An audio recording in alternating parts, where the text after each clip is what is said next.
India के cultural power house की अनकही कहानी। फैक्ट्स बाय क्राइडर में आपका स्वागत है। टुडे हम वेस्ट बंगाल की रिच, कॉम्प्लेक्स और अक्सर गलत समझी जाने वाली दुनिया में डाइव कर रहे हैं। पोएट्स और पॉलिटिक्स, कल्चर और कॉन्ट्रडिक्शंस की धरती। पुराने राजघरानों से लेकर नोबेल प्राइजेस तक और इंडस्ट्रियल गिरावट से पॉलिटिकल मजबूती तक, यह है वेस्ट बंगाल की अनकही कहानी। चलिए शुरू करते हैं। वेस्ट बंगाल की कहानी हजारों साल पहले शुरू होती है। इस स्टेट को पुराने जमाने में वांगा के नाम से जाना जाता था, जिसका जिक्र महाभारत और शुरुआती बुद्धिस्ट ग्रंथों जैसे टेक्स्ट्स में मिलता है। बाद में यह मौर्य और गुप्ता साम्राज्यों का एक अहम हिस्सा बना, जिसने ट्रेड और कल्चर में जरूरी भूमिका निभाई।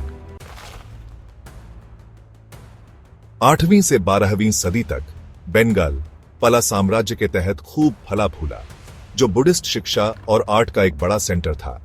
खासकर नालंदा और विक्रमाशिला यूनिवर्सिटी में पलस के पतन के बाद सेना वंश ने कब्जा कर लिया, जिसने हिंदुइज्म को बढ़ावा दिया। 13वीं सदी में टर्किक हमलों के साथ बंगाल मुस्लिम शासन के अधीन आ गया, जिससे बंगाल सल्तनत की स्थापना हुई। बाद में यह मुगल साम्राज्य का एक की प्रांत बन गया, जो अपनी दौलत, खासकर टेक्सटाइल्स और ट्रेड के लिए जाना जाता था। 1757 में बंगाल हमेशा के लिए बदल गया। बैटल ऑफ प्लासी ने इंडिया में ब्रिटिश कॉलोनियल शासन की शुरुआत की।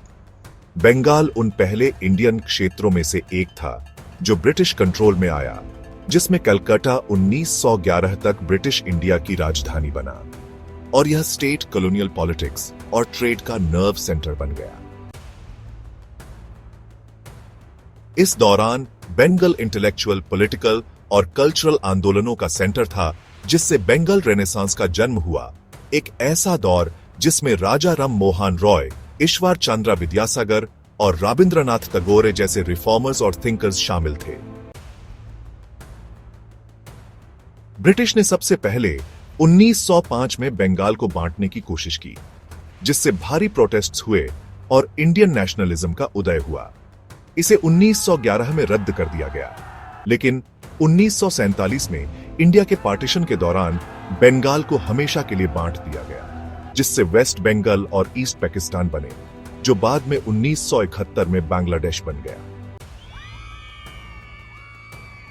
इंडिपेंडेंस के बाद वेस्ट बंगाल 1947 में इंडिया का एक स्टेट बना। इसके बाद के दशकों में पॉलिटिकल उथल-पुथल, रेफ्यूजी की भीड़ और लेफ्टिस्ट पॉलिटिक्स का उदय देखा गया।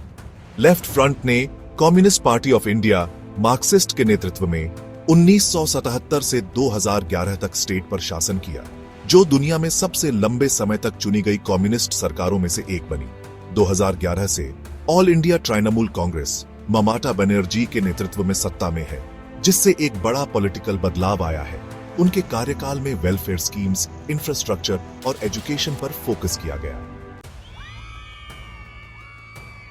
वेस्ट बंगाल की लिटरेचर, म्यूजिक, आर्ट, सिनेमा और थिएटर में एक रिच विरासत है। त्योहारों का हब दुर्गा पूजा अब यूनेस्को इंटेंजिबल हेरिटेज है।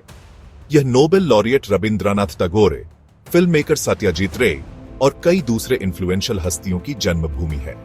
यह IIT खड़गपुर, IIM कलकत्ता और टॉप रिसर्च इंस्टीट्यूट्स का घर है। लेकिन चैलेंजेस अभी भी हैं। चलिए सिक्के के दोनों पहलू देखते हैं। इंडस्ट्रियल ग्रोथ में गिरावट। यह स्टेट कभी एक बड़ा इंडस्ट्रियल हब था, लेकिन 1970 के दशक से लेबर अनरेस्ट, खराब इंफ्रास्ट्रक्चर और मॉडर्नाइजेशन की कमी के कारण कई इंडस्ट्रीज में गिरावट आई। पॉलिटिकल अस्थिरता, लैंड एक्विजिशन के पुराने मुद्दे जैसे सिंगर और नांदीग्राम विवाद और ब्यूरोक्रेटिक अड़चनों ने बड़े पैमाने पर प्राइवेट इन्वेस्टमेंट्स को रोका है। हालांकि आबादी का एक बड़ा हिस्सा एग्रीकल्चर पर निर्भर है, प्रोडक्टिविटी कम है। टेक्नोलॉजी का कम इस्तेमाल और मार्केट से कमजोर जुड़ाव इनकम ग्रोथ को कम करते हैं। खराब सड़कें, पोर्ट्स और लॉजिस्टिक्स नेटवर्क्स इंडस्ट्रियल कम्पिटिटिवनेस को कम करते हैं। पावर सप्लाई में सुधार हुआ है, लेकिन रूरल और दूर दराज के इलाकों में अभी भी इनकंसिस्टेंट एक्सेस की समस्या है।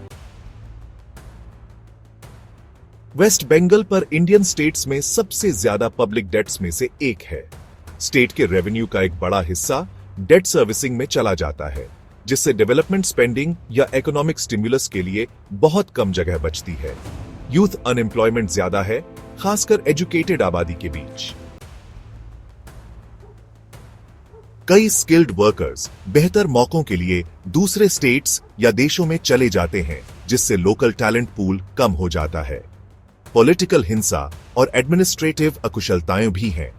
बार बार पॉलिसी में बदलाव और एडमिनिस्ट्रेशन का राजनीतिकरण गवर्नेंस को प्रभावित करता है। यह स्टेट ब्यूरोक्रेटिक रेड टेप, धीमी क्लियरेंसेस और लैंड एक्विजिशन के मुद्दों से जूझता रहा है। गुजरात, कर्नाटका या तमिलनाडु जैसे स्टेट्स की तुलना में West Bengal business friendly reforms में पीछे है। तो फैक्ट यह है कि वेस्ट बंगाल की इकोनॉमी गिर नहीं रही है, लेकिन यह कुछ दूसरे इंडियन स्टेट्स की तुलना में धीमी गति से बढ़ रही है। टुडे वेस्ट बंगाल खुद को रीइन्वेंट करने की कोशिश कर रहा है। सरकार आईटी पार्क्स, इंडस्ट्रियल कॉरिडोर्स और ग्लोबल इन्वेस्टमेंट्स को बढ़ावा दे रही है। वेस्ट बंगाल सिर्फ एक स्टेट नहीं है, यह एक गाथा है। रेवोल्यूशंस और रिफॉर्म्स की, आर्ट और एम्बिशन की, पेन और प्राइड की। लेकिन भविष्य में क्या है? यह पॉलिसी स्थिरता, इकोनॉमिक रिफॉर्म्स और यूथ एम्प्लॉयमेंट और इंफ्रास्ट्रक्चर पर नए सिरे से फोकस करने पर निर्भर करता है।